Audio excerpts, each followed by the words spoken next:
ഇപ്പോൾ കെ മുരളീധരൻ മാധ്യമങ്ങളെ കാണുന്നു. തത്സമയം. മറ്റും അതീവ ശ്രദ്ധ പതിപ്പിച്ച ഒരു മാന്യ അദ്ദേഹമാണ്. വിദേശ രാജ്യങ്ങളിലുള്ള ഡിപ്ലോമാറ്റുകൾ പോലും വളരെ ബഹുമാനിക്കുന്നൊരു വ്യക്തിയാണ്. അങ്ങനെ ഒരു വ്യക്തിയാണ് ഇന്നലെ ഏതാണ്ട് തെരുവിലിട്ട് മർദ്ദിച്ചത്.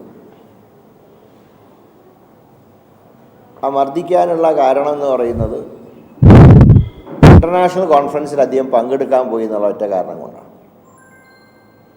ഇപ്പം നയങ്ങളെ ആർക്ക് വേണമെങ്കിലും വിമർശിക്കാം.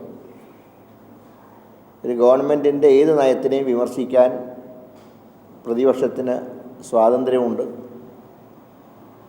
അത് അതിൻ്റേതായിട്ടുള്ള മാന്യമായിട്ടുള്ള രീതിയിൽ പ്രതികരിച്ചാലും കുഴപ്പമില്ല. പക്ഷേ ദൗർഭാഗ്യവശാൽ ഇന്നലെ ഉണ്ടായത് അതല്ല. അദ്ദേഹത്തിനെ പോലത്തെ ഒരു വ്യക്തിയെ ഇത്രയും ഹീനമായിട്ട് മർദ്ദിച്ചിട്ട് ഏറ്റവും ദുഃഖം തോന്നിയൊരു കാര്യം, തെരഞ്ഞെടുപ്പിൽ LDFനാണ് ഭൂരിപക്ഷം കിട്ടുന്നതെങ്കിൽ ഞങ്ങളുടെ മുഖ്യമന്ത്രി സ്ഥാനാർത്ഥിയായിട്ട് എന്ന് മാർക്സിസ്റ്റുകാരൻ പറയാതെ പറയുന്ന ശ്രീ പിണറായി വിജയൻ. അദ്ദേഹം പറഞ്ഞത് ശ്രീനിവാസനൊരു മുൻ അംബാസഡർ